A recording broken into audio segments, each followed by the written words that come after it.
是五彩呼伦贝尔儿童合唱团成立以来的第9场演出。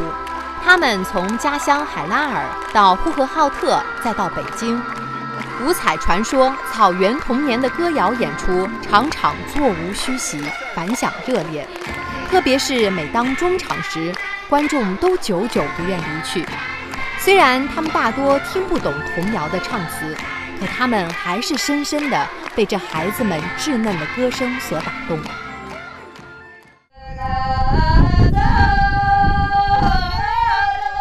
呼伦贝尔地处我国内蒙古自治区的东部，有世界上著名的大草原。五彩呼伦贝尔儿童合唱团的孩子们就是从这里的鄂伦春族、鄂温克族、达斡尔族和布里亚特、巴尔虎2个蒙古族部落中挑选出来的。他们组成了中国第一个人口较少民族的儿童合唱团。在这37个孩子组成的合唱团里，小的仅5岁，大的13岁。他们来自牧区、森林和农庄。孩子们大多不识简谱，却能准确地唱出多个声部，因为他们唱的是祖辈口耳相传的童谣，唱的是纯真无邪心中的歌。在短短的5个月排练时间里，10几位民族音乐老师热情辅导，不厌其烦，一句句地教，一遍遍地练。孩子们很快学会了30多首呼伦贝尔歌谣。你们唱得准的，音程非常准。这些伯伯、叔叔、阿姨、老师们把你们带领着一个非常重要的一个领域，做一件非常大的事情。我一定要安排你们去世界各地演出的。写一个电影剧本，把你们的故事告诉全世界，好不好？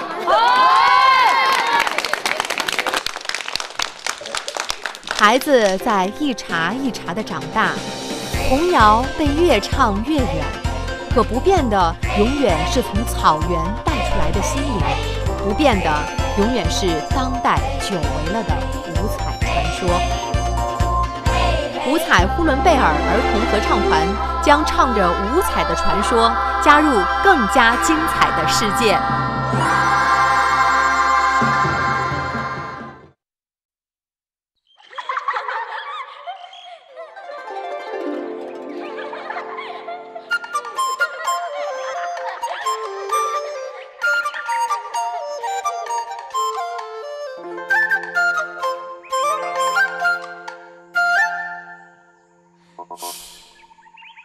嘿嘿呜呜，嘿嘿嘿呜，嘿嘿呜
Zaberhinge irhe